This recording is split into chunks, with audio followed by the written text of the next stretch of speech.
Hi, my name is Lisa Sneed, and today we're going to read Big Dog and Little Dog Going for a Walk. And this is by Dave Pilkey.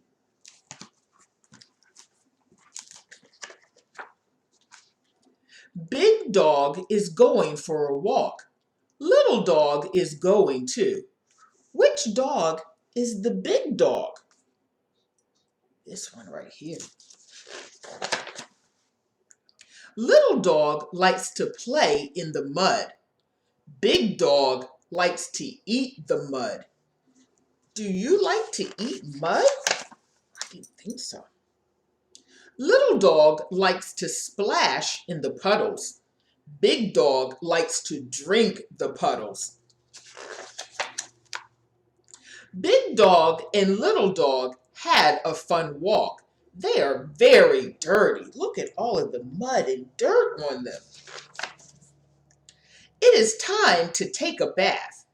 Big dog and little dog are in the tub.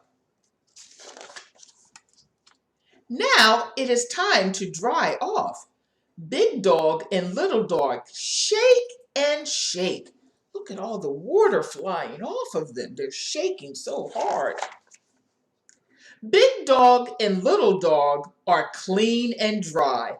Now they want to go for another walk. The end.